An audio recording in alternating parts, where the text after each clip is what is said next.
రాష్ట్ర ప్రభుత్వం వరద నివారణ చర్యలు తీసుకోవడంలో పూర్తిగా విఫలమైపోయింది. ముఖ్యంగా ఈరోజు ఈ ఫెయిల్యూర్ అంతా కూడా రాష్ట్ర ముఖ్యమంత్రిది, రాష్ట్ర ప్రభుత్వాన్ని. ఎంత బాధతో ఉన్నామంటే ఈరోజు ఇవాళ హవేలీ గన్పూర్ మండలంలో మరి ఇద్దరు యువకులు చనిపోవడం జరిగింది.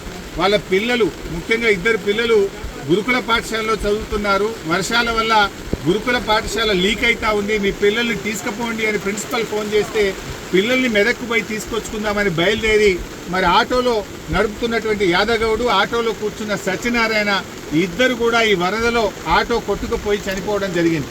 ఆ ఇద్దరు దాదాపు కొన్ని గంటల పాటు కరెంటు పోల్ పట్టుకొని ప్రభుత్వం నుంచి ఏదైనా సహాయం అందుతుందా, హెలికాప్టర్ వస్తుందా, ఎన్డీఆర్ఎఫ్ బృందాలు వస్తాయా అని 4-5 గంటలు ఎదురు చూశారు.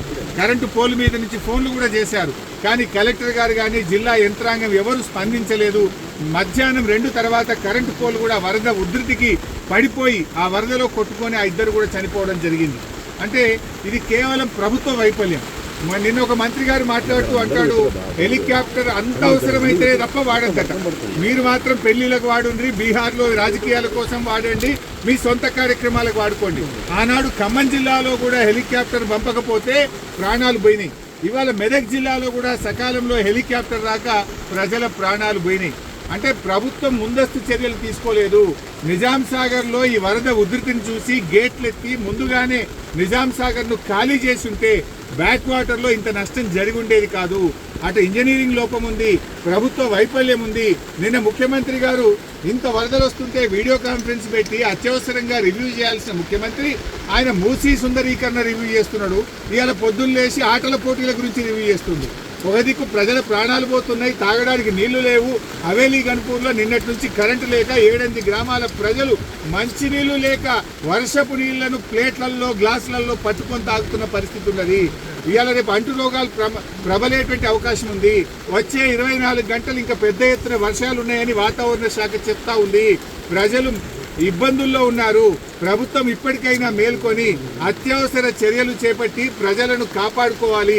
ప్రజలకు త్రాగునీరు అందించండి, ప్రజలకు అవసరమైన ఆహార పొట్లాలను పంపించండి, హెలికాప్టర్లను అందుబాటులో పెట్టండి. ఎందుకంటే బాగా తడిచి ఉన్నది, ఇప్పటికే నీటి ప్రవాహం ఉంది. ఇంకా వర్షం ఏమన్నా కొద్దిపాటి వర్షం ఎక్కువ పడ్డా కూడా మరి చెరువులు కానీ తెగేటువంటి ప్రమాదం ఉంటుంది. కనుక అన్ని జాగ్రత్తలు ప్రభుత్వం తీసుకోవాలని చెప్పి కోరుతా ఉన్నాం. ఏదైతే పంట నష్టం జరిగిందో ఒక్కొక్క రైతుకు ఎకరానికి 25,000 రూపాయల సహాయం అందించాలని కోరుతున్నాం. చనిపోయిన ఆ 2 కుటుంబాలకు కూడా ఒక్కొక్కరికి 25 లక్షల ఆర్థిక సహాయం అందించాలని కోరుతున్నాం. ఇక్కడే పక్కనే దూప్ సింగ్ తండా ప్రజలు తండాను వదిలిపెట్టి గుట్ట మీద ఉన్నారు. రాత్రంతా కూడా గుట్ట మీదనే ఉన్నారు. వాళ్ళకి మంచినీళ్ళు లేవు, ప్రభుత్వం కూడా అక్కడికి చేరుకోలేదు. వెంటనే ఆ దూప్ సింగ్ తండా ప్రజలు గుట్టల మీద ఉన్నారు, వాళ్ళను కూడా కాపాడాలని, వాళ్ళకి భోజనాలు, మంచినీళ్ళు అందించాలని చెప్పి ప్రభుత్వాన్ని డిమాండ్ చేస్తుంది. సో ఈరోజు నిన్న ఇద్దరు ఆ వరదలో కొట్టుకుపోయారు. అందులో బెస్త సత్యనారాయణ డెడ్ బాడీ ఇప్పటి వరకు దొరికింది. ఇంకా యాదగౌడు డెడ్ బాడీ ఇంతవరకు దొరకలేదు. ఎన్డీఆర్ఎఫ్ బృందాలను పంపించి వెంటనే యాదగౌడు యొక్క మృతదేహాన్ని మరి వెతికి కుటుంబ సభ్యులకు అందించాలని కూడా ప్రభుత్వానికి కోరుతుంది.